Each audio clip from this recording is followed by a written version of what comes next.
Bonjour à tous, je vais vous parler de The Marvel, le dernier film des studios Marvel, qui est sorti en France le 8 novembre 2023.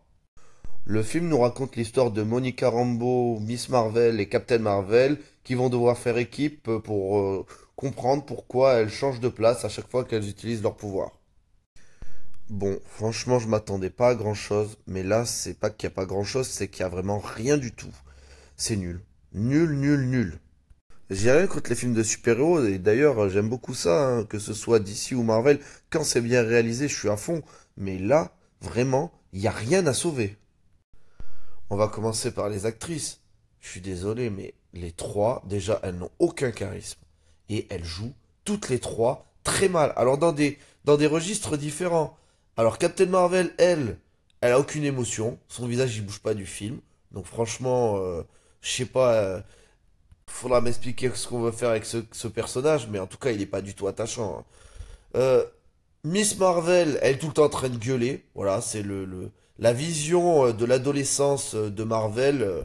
Donc des adolescents qui gueulent et qui sont hystériques à chaque fois. Et puis, ben, du coup, Monica Rambeau. Alors elle, on voit qu'elle a été là pour l'émotion. Elle est là pour nous apporter des émotions. Elle doit à chaque fois parler, essayer de nous toucher profondément. Mais du coup, c'est mal fait. Elle est en surjeu tout le temps. Et après, du coup, on a Nick Fury derrière. Mais Samuel L. Jackson, c'est plus joué. Franchement, il sait plus jouer dans les films. Mais là, c'est catastrophique. Il est nul. Vraiment. Mais c'est une catastrophe. Donc, aucun des acteurs de ce film n'est convaincant. C'est dans le surjeu tout le temps. Mais les prestations sont vraiment catastrophiques. Là, il faut que tous ils reprennent des cours. Mais vraiment. L'histoire est incompréhensible. Alors déjà, il faut avoir regardé 50 000 séries, donc il faut avoir vu Miss Marvel, faut avoir vu Hawkeye. Moi, j'ai pas tout vu et franchement, j'en ai vu beaucoup, hein. Et du coup, bah, il y a des trucs qui m'ont échappé. Et alors, le scénario, bon, il y a des facilités scénaristiques, bien entendu, mais on comprend rien. C'est incompréhensible comme scénario. Moi, franchement, j'ai rien bité du film.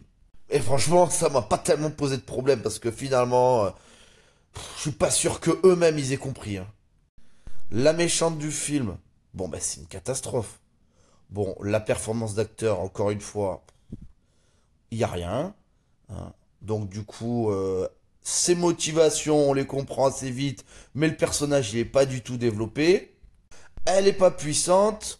Les affrontements avec les héros, bah, ils sont vraiment pourris. Donc, même ça, c'est pas réussi. Bon, vous l'aurez compris, j'ai trouvé que ce film était catastrophique. Et cette année, il n'y a pas eu beaucoup de bons films de super-héros et il y en a même eu des très mauvais. Blue Beetle, Shazam 2, on a atteint le fond. Mais là, je vous assure que c'est encore en dessous. Vraiment, c'est nul à chier. Donc c'est pour ces raisons que je mettrai la note de 2 sur 10.